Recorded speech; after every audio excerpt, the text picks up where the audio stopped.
Welcome to the story of Anything Can Happen.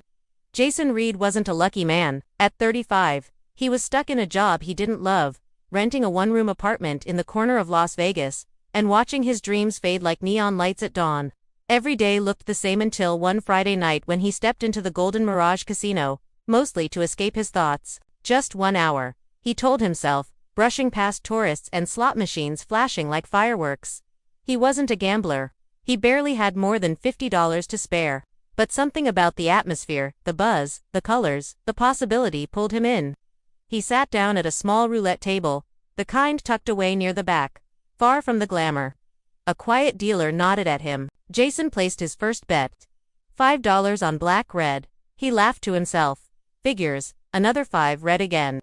On his third spin, he paused. 20 on 17. He said, surprising himself. 17 had been his dad's lucky number. His father, who had once told him, "Life turns when you least expect it, son.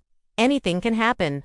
The wheel spun. Click, click, click. 17. Jason blinked. The dealer smiled. "Looks like your luck's waking up." The chips stacked in front of him. He kept playing slow, cautious, but guided by a strange feeling in his chest. He moved to blackjack. Then poker. Each hand felt clear. Each move sharpened. He wasn't chasing luck now. It felt like luck was chasing him. Hours passed. His pile of chips grew higher than he'd ever imagined. From $50 to $500, then $5,000. People started to notice. A small crowd gathered. Jason remained calm, steady. He wasn't here for show, he was here because, for once, life was saying yes.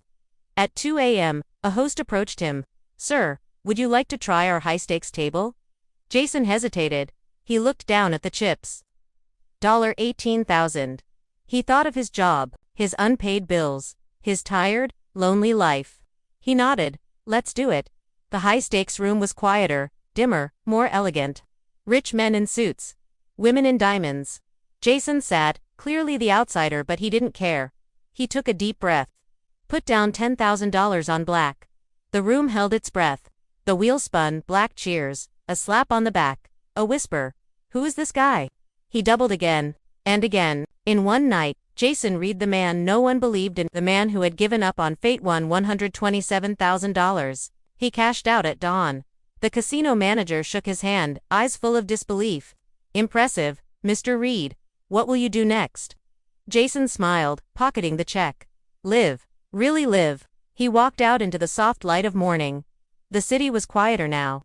But Jason was wide awake. He paid off his debt that afternoon. Quit his job the next day. Took a train across the country just because he could.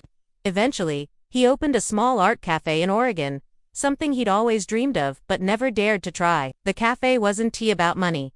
It was about color, life, joy, things he hadn't felt in years. He painted again, played music, laughed. Every so often, a customer would ask, "How did this all start?" And Jason would grin, eyes sparkling like casino lights. One night in Vegas, he'd say, "I walked in with $50 and no hope. But the wheel spun. Just once. And it reminded me. Anything can happen." The end.